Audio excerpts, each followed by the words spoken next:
When we were talking about the listing, removing the arbitration, the lawyers advise that you never go to an arbitration unless you're forced to, and you've been requested to, but you don't volunteer to go to an arbitration. What's happened in arbitration is once you step into the room, the arbitrator has a right to call on you to talk, and they actually can involve you in any penalties or negotiation and waive your barrier. Like, even though the buyer is in arbitration with the seller, the arbitrator can say, but I want Earl Knutson to kick in $4,000 because you're in my arbitration, you're in my room.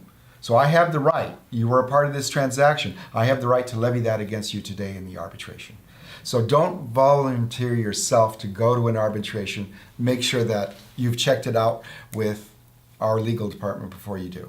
90% of the purchase agreements have an arbitration clause in there, strictly between Sign it on the RPA, don't sign it on the listing agreement. Exactly, because that's between the buyer and the seller. That's fine, the arbitration. Yeah. But listing agreements had the arbitration clause, which basically gives the arbitration agreement between seller and listing agent. Yeah, so some seller decided to arbitrate against his listing agent and he won his commission back. Well, yes, exactly. Yeah. So if your sellers absolutely want an arbitration clause in the listing agreement, even though it's not in there, just attach an addendum. Another thing on the listing, when you upload it, VAR, variable commission. You can legally have a variable commission and you have to disclose if you do.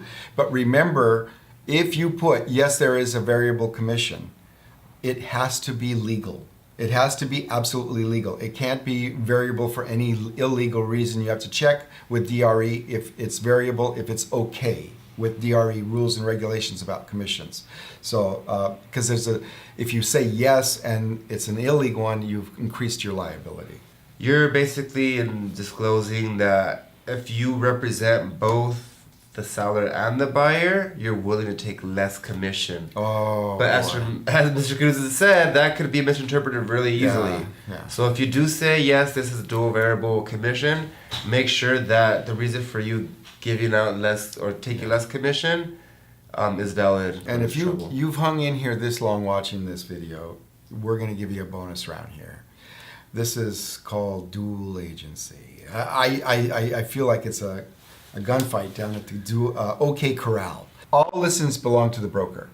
So if you have a client that you list a property and it's on URE or whatever company you're with, if George has a offer on my listing and I refuse to respond to George, actually George is a dual agent because he also works for the same broker I work for. So actually, according to the law changes in 2018, George can contact my client. I know a lot of you are saying, no, Earl, you're wrong on that.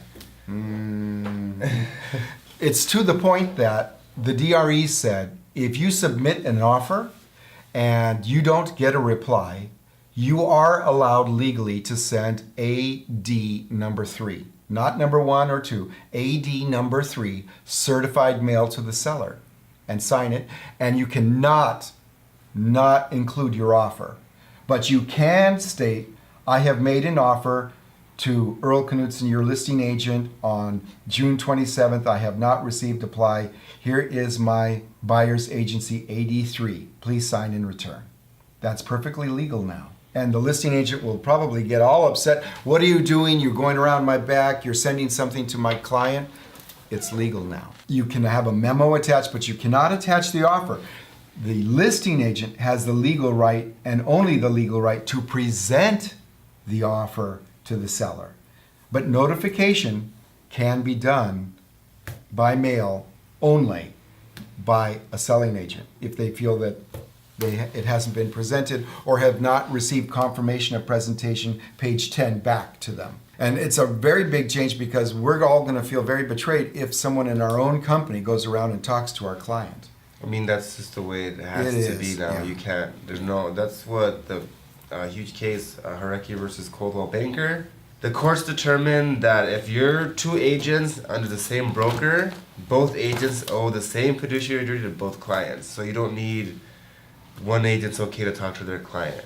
Which is kind of weird, to be quite honest. I like you, Mr. Knudsen, but if you're trying to talk to my client, I wouldn't feel very comfortable about it. And I would It can imagine, raise tensions. I mean, you wouldn't want me talking to your client No. either. So the best thing to do But is now, if you get an no inquiry, choice. you respond to that agent. But as an agent, where do you set the line? Like, is Right. this disclosure or is this confidentiality? Because you do have to abide by your seller's request if it's confidential. But what's the difference between confidentiality or disclosure? So what you have to tell your seller, there has to be a disclosure somewhere on the horizon where you tell your seller, I'm acting as a dual agent now. Don't tell me anything that you do not want me to tell the buyer. Once you know, you actually do have to disclose to the buyer. Well, it puts you in a tough spot. It puts you in a bad spot. You don't want to mislead anybody, and you don't want to betray your seller's trust either. Or give the buyer an unfair advantage when the seller was trusting you. So think before you speak. Anything else, George? You got any other forms for us? I think that's pretty much it. I think so too. Until the next one. Yeah, until the next one.